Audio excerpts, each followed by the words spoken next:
You know that feeling, right? If I just had a few more hours in the day, I could finally get on top of everything. We're all bombarded with this message to be more productive, to optimize everything. But what if that advice is actually the problem? What if the real secret to a better life isn't about doing more, but something else entirely? Let's dig into that. Wow. This quote, it just hits you, right? It forces you to look at things differently. It's saying, hey, your endless to-do list isn't the enemy. Your choices are. The problem isn't a lack of time, it's a lack of clarity about what's truly important. And getting your head around that simple idea, it's a total game changer. All right, so here's our game plan. We're going to start with that universal feeling of being completely swamped. Then unpack something called the efficiency trap. We'll dive into the psychology of why getting more stuff done doesn't actually make us happier. And then, the good part, we'll pivot to the real solution, figuring out how to find what experts call psychological freedom. Okay, let's jump right into section 1, the overwhelm epidemic. This is that little voice in your head, that constant thought that if you could just get a little more time, your life would magically fall into place. But here's the thing, that whole idea is kind of built on a lie. We're all taught that the answer to feeling overwhelmed is to just become a productivity machine, right? To squeeze every last drop out of every single minute. But let's just pause for a second and ask a radical question. What if our endless chase for productivity is the actual source of our stress? What if it's the very thing making us more miserable? So this belief that more productivity is the answer, well, it leads us straight into something called the efficiency trap. And you might think this is some new digital age problem because of our phones and apps, but nope. This obsession has been brewing for over 100 years. So what is this efficiency trap? It's this completely backwards, paradoxical cycle. Just think about your email inbox. The faster you reply, the more efficient you are, the more emails you get back. Your effort to clear the decks just creates more work. You end up like a hamster on a wheel, running faster and faster just to stay in the exact same spot. It's wild. And like I said, this isn't new. It goes way back to 1911, and this idea of scientific management, which basically tried to find the one best way to do any job, treating people like cogs in a machine. Sure, there was a little pushback in the 50s, but the goal was always the same: maximize output. And today, we've got all this amazing tech that promises to make us hyper-efficient, and we've willingly put ourselves right back in that same trap. So we're stuck in this crazy cycle, hoping that if we just get a little more efficient, we'll finally feel better, more in control, and, happier. But the entire premise is flawed. And that brings us to the big psychological reason why this trap just doesn't work. Something called the happiness treadmill. I mean, think about it. You get the big promotion. You finish that massive project. You finally clear out your to-do list. And you feel great. For a little while. That good feeling is so fleeting. So why? Why doesn't that sense of accomplishment and happiness stick around for good? Well, it's called the hedonic treadmill. The theory goes that each of us has a kind of baseline happiness set point. No matter what happens in our lives, amazing wins, terrible losses, we tend to drift right back to that personal baseline. We're essentially running on a treadmill, chasing achievements, but our long-term happiness level barely moves. And this isn't just a theory. There was a mind-blowing study back in 1978.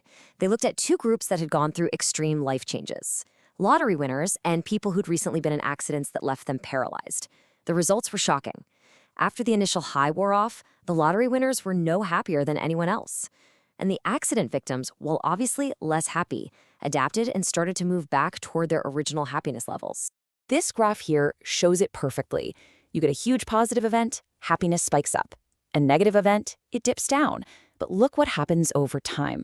The line always levels out and goes back to that stable set point. We are incredible adaptation machines. And the implication here is huge. It means that chasing lasting happiness through endless achievement is like trying to fill a bucket with a hole in it. The next win is not going to fix everything. Okay, so if efficiency is a trap and happiness is a treadmill, what are we supposed to do? This is the big pivot point. We have to reframe the entire problem. It's not about finding more time. It's about getting crystal clear on your priorities. It's about consciously deciding what is worth trading your life for. This brings us to a really critical insight. Time isn't something you just discover, like finding a 20-year-old coat pocket. It's something you have to actively create. And you create it by making the hard, deliberate choice of what to say no to. And you want to see how tangible this is? The speaker in one of our sources checked his screen time one day and was shocked. He had spent 5 hours on his phone. 5 hours in a single day. That's more than half a workday just gone, scrolled away into nothing. And this leads to a brutal but incredibly powerful question you need to ask yourself. Before you start scrolling through social media, before you watch that mediocre TV show, before you say yes to something you don't really want to do, just stop and ask yourself, is this worth an hour of my life? Because that's the currency. It's your life, and you can never get that time back. So how do we actually put this new way of thinking into practice? Well, it's not about finding a better to-do list app. It's about understanding two fundamentally different ways we can plan our lives, two different paths we can choose to walk down. So research breaks it down into two strategies. The first is efficiency planning. That's all about stretching what you already have, like using coupons to make your money go further. The second is priority planning. This is about making a sacrifice, a trade-off. It's about actively deciding not to do one thing so you have the time or energy for something more important. Now, here's the key psychological difference between the two. Efficiency planning feels good. It feels like a win, like a clever hack where you got something for nothing. But priority planning, that feels like a loss because you have to consciously give something up. And that's exactly why we all naturally drift toward efficiency. It's just emotionally easier, even if it's way less effective at building a life that we actually value. But learning to embrace that feeling of giving something up, that's the secret sauce. And it leads us to our final section, finding psychological freedom. It's not about learning some new skill. In fact, one expert calls it an anti-skill. And here it is, the core takeaway of this whole explainer.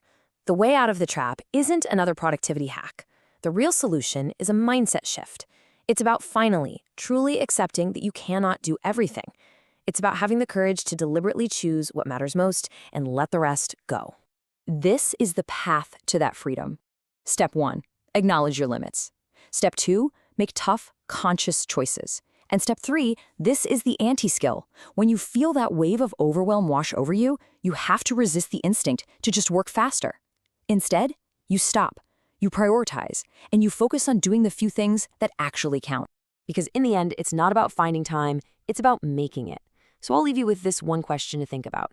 What is the one thing, the one time waster, that you are willing to consciously give up this week?